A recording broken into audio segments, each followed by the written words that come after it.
السلام علیک یا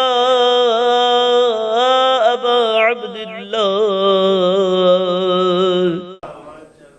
خاتم النبیین، خاتم النبیین نے جب مقام ختم نبوت کا دفتر سنبھالا، آفیشلی اعلان کیا کہ میں نبی ہوں، اس روز پہلا حکم کیا دیا؟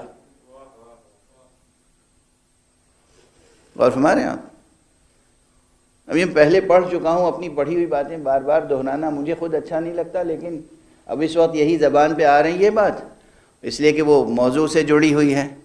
کہ فرض کیجئے کہ کوئی شخص کسی کمپنی کا ڈائریکٹر جنرل بن کے آئے، تو آپ اس کی تاریخ لکھیں گے کہ آتے ہی آفس سنبھالتے ہی پہلا آرڈر کیا دیا اس نے،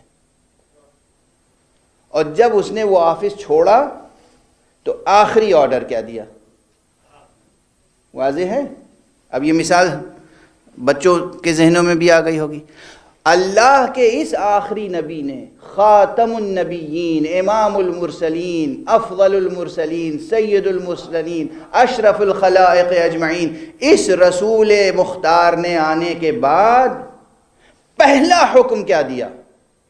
تاریخ بتا دیے، پہلا حکم تھا لوگو علی کی اطاعت کرو۔ آخری حکم کیا دیا؟ تاریخ بتاتی ہے لوگو علی کی اطاعت کرو۔ خدا کی قسم، خدا کی قسم، اس کا کوئی مسلمان انصاف رکھنے والا مسلمان انکار نہیں کر سکتا۔ اتنے روشن طریقے سے ایک چیز بیان کی گئی، اور پھر مسلمان نہایت بھولے انداز سے کہتا ہے کیا واقعی رسول نے اپنے بعد بتایا تھا کہ کون ہوگا؟ نہیں، رسول کو فکر نہیں تھی، باقی سب کو فکر تھی، اس لیے رسول کا جنازہ چھوڑ کر اس مسئلے کو حل کرنے کے لیے اجتماع کر لیا، کانفرنس کر لی۔ واضح ہے؟ تو حق واضح ہے۔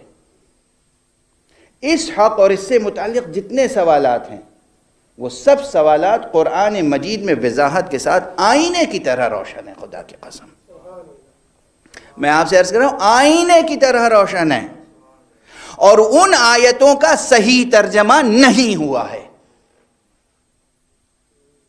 ان آیتوں کا صحیح ترجمہ نہیں کیا گیا، سیاق و سباق سے الگ بات چلی گئی۔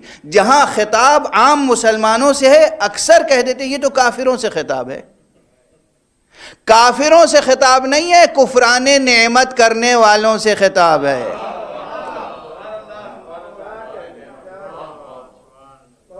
دیکھیے، اصطلاحیں تو بعد میں مستقر ہوئی ہیں، اصطلاحیں، ٹرمینالوجیز بعد میں مستقر ہوئی ہیں،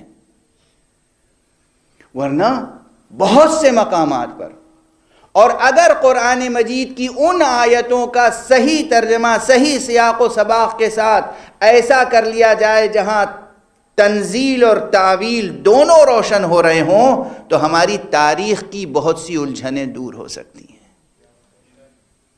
ورنہ اب دیکھیے، اس گفتگو میں جو میں نے عرض کیا تھا کہ تاریخ سے جڑی ہوئی بات ہے، بہت سی چیزیں تاریخ کی ایسی ہیں جو نہایت مبہم ہیں۔